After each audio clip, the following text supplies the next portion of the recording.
My name is Talene Shamlian, and this is Julia Webber, and we are ambassadors for the New South Wales Government's Women's Financial Toolkit. It's your future. We firstly want to acknowledge this meeting is being held on the traditional lands of the Gadigal people of the Eora Nation, and we pay our respect to elders both past, present and future. Both Talene and I have a background in finance, and we share a passion to empower women to both understand and manage their financial affairs. I'm dedicated to contributing to the community, starting with the publication of a self-help book for teenage girls at age 14 with a focus on anti-bullying. Whilst at university, I became a financial literacy ambassador and have developed financial literacy content in the hopes of solving the foundational issues that create monetary struggles for all Australians. I have taught financial literacy to young people all over Newcastle, the Hunter and Central Coast regions, as well as online content in collaboration with the Advocate for Children and Young People. My work in the financial literacy space saw me shortlisted as a finalist for the New South Wales Young Woman of the Year Award in 2020, and I continue to advocate for the younger generations to take charge of their financial lives. And I'm Managing Director at Advisory Street, which is an economics and public policy firm who works closely with boards and CEOs of various corporate and not-for-profit organisations to help them build stronger relationships with government. Prior to this, I worked for a very long time in financial services at the Commonwealth Bank and at Visa, and I've worked with a range of different organisations through the Banking Royal Commission to make sure that their initiatives and programs are there to support the community and customers. And I have a strong passion in making sure that financial security and literacy is at the heart of these measures. Prior to that, I also worked in Canberra in Commonwealth Treasury, and I worked on a range of different tax, superannuation and budget issues. My personal interest and passion for women's financial literacy really came about from growing up with my two grandmothers, both of whom had faced very hard situations in their life where they lost their husband or their father and have had to make sure that they were financially secure through their lives. And this was something that was a really important lesson for me growing up. But enough about us. Let's chat about the Women's Financial Toolkit, which is a guide to empower women to be confident money managers and to learn more about securing their financial futures. The toolkit was developed through the New South Wales Council for Women's Economic Opportunity, of which I am a member. The council advises the New South Wales Minister for Women and is made up with a group of experts from all walks of life, whether they're from business or industry or not-for-profits or within the government sector. And the council really is here to make sure that we can improve women's financial well-being and security and support the diverse and flexible employment opportunities for women and girls. Through the work of the council, I was able to bring my expertise and develop the resources aimed at supporting women with economic education and opportunities. Thanks to the work of the Council, we now have an important resource that is free for women to access at any time from any smart device, including a phone, tablet or PC. The toolkit is designed to be a one-stop shop of trusted and reliable information to assist every woman at every stage of her life. We know that the earlier conversations begin in a woman's life, the more potential there is for developing lifelong skills that contribute to financial well-being. And yet these conversations can be difficult. Some people find it hard to talk about money when they're in a relationship. Others find it hard to think about their financial futures. Or when they're young, they might not understand the value of superannuation, for example, or planning for the future. Some women can also feel embarrassed if they've been taken in by a scam or if they're in debt and not sure where to seek help or advice. These difficulties are all natural and understandable, but they can all be eased with the sharing of information and the building of knowledge. And meanwhile, for older women, they may not have participated in the workforce because they've been raising children, or they've missed out on putting money towards superannuation, or perhaps they've left the managing of their financial matters to their husbands or partners.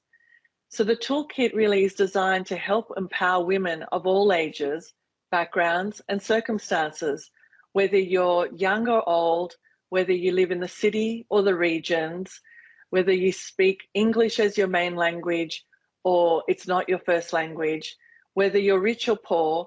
We want to make sure that this toolkit is there to help you by providing you with the resources and information that supports you in your life's journey.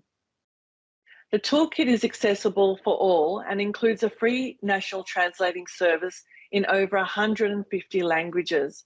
And it's also got a web reader where an automated voice will navigate the toolkit for you. We know that providing women with easy access to free, trusted resources helps build their independence and security.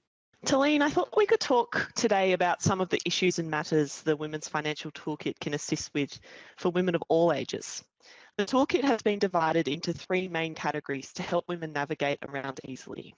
They are everyday money matters, which has resources for budgeting, getting work and starting a business. Here you'll find information on planning, saving on home expenses, buying goods and services, and information on all kinds of insurances. Plus, there is information on finding a job or changing careers, or even how to start your own business or support if you lose your job. Plus, there are resources specific to new arrivals to New South Wales, Aboriginal and Torres Strait Islanders, women living with a disability, and women who are carers. The next category is help with unexpected issues, which has resources for disasters or emergencies, including COVID-19, drought, bushfires, and other natural disasters. The Support Services for Money Concerns submenu includes information on debt and financial hardship, gambling concerns, financial abuse, making a complaint about a retailer or service, and services complaints, such as how to contact the New South Wales Ombudsman. And the final category is planning for the future, which has resources for different life stages or events and investing in your financial future. This category offers information on guides to major life events, including starting a family, schooling, serious illness or injury. Money and relationships is also included in this category, which has resources for women separating or getting a divorce, and financial and legal responsibilities when in a relationship. We'll talk about money and relationships in more depth soon. Plus, planning your retirement is located under this category, which we will talk about more in depth. Thanks, Julia. That's some really useful information. And I don't think it's ever too early or too late to think about your retirement goals. The resources listed on the toolkit are a guide for people in New South Wales who are planning to retire. It can help you manage your money and decide where to live and find support services. Retirement planning is important because it can help you avoid running out of money in retirement. Ideally, you'd start saving in your 20s when you first leave school and begin earning some paychecks. And that's because the sooner you begin saving, the more time your money has to grow. There's many factors to consider in retirement, some of which include your assets and liabilities, your taxation, Centrelink, superannuation or pension plans, what age you might wish to retire, how much money you'll need to retire and to be living comfortably, where you might want to live, what financial support is available, or how you might spend your time. But also thinking about how to make a will and decide who will inherit your assets.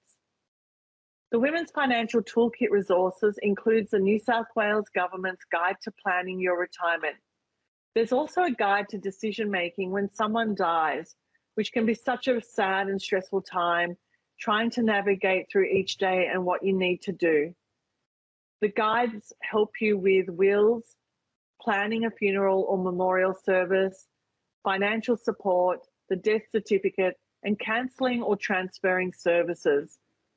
We've also included funeral assistance for Aboriginal and Torres Strait Islander people, as well as the life insurance calculator to assist you to estimate how much you might need.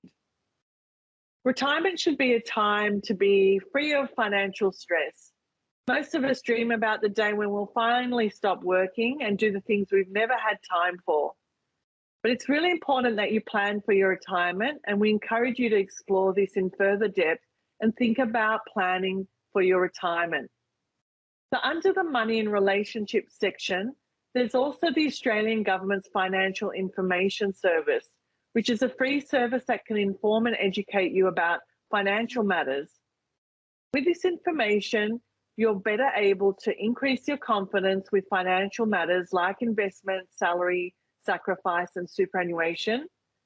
It can help you to be better able to understand your financial affairs and options, or understand how financial planners work and how to use their advice, or how to use credit sensibly.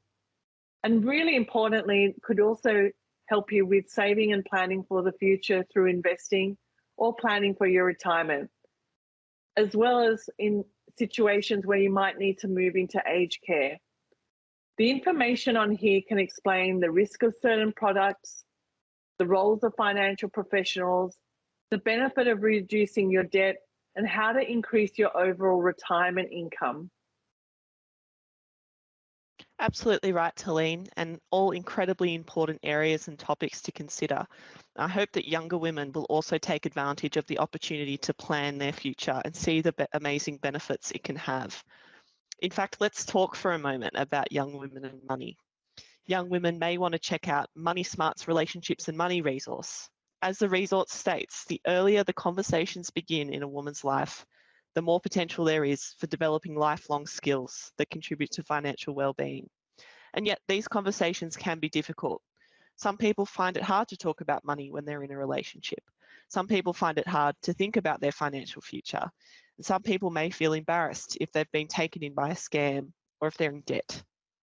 Those difficulties are all natural and understandable, but they can all be eased with the sharing of information and the building of knowledge. There's a lot of great information out there held by ASIC's Money Smart website. State government, for example, Service New South Wales and Fair Trading, from banks, financial counsellors and others, and we have captured it here for women to easily access. Young women may also be interested in joining a network of other like-minded women. We can't endorse any specifically, but they are out there if you have a search. Although many are membership-based, they may also offer lots of free advice and resources. Banks and other financial services providers may be a good source of information. We do encourage you to do your homework before signing up to anything, especially if there's payment required, as there are many free Facebook groups or similar to find out there. I personally find podcasts a really helpful way to absorb financial literacy content. My favourites recently have been She's on the Money and The Pineapple Project, because it feels like having a coffee with friends. There's always more to learn, and podcasts are an easy way to digest information while driving or cleaning or doing just about anything. I also love to use technology to make my money management simpler. Neobanks like Up categorize your transactions for you, and you can set targets to keep on top of those things. There are also budgeting apps like Pocketbook that can help you manage budgets. And may I take this opportunity to reiterate that buy now, pay later services are not budgeting tools. They are lines of credit, and lenders view them as such. Many people don't realise that some lenders won't lend to borrowers with a buy now, pay later account, such as Afterpay or ZipPay. Younger women might also be interested in starting and growing a family. The information we link to here provides advice on having a baby, parenting young children, adopting a child, and fostering children. Thanks, Julia. You also discussed the ASIC Money Smart website, which is full of really helpful resources and information. My favourite part of the website is the savings goal calculator, because budgeting and saving money can be difficult, but it's not impossible when you have the right tool and help. The savings goal calculator will help you to tailor a plan and work out how to stick to it.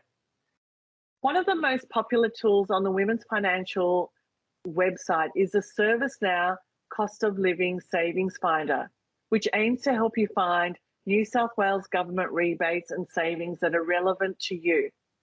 And by answering a few questions specific to your circumstance, the tool will then offer a range of discounts you can explore, covering topics like paying your energy and utilities bill, public transport and driving, health, recreation and leisure, or about your home.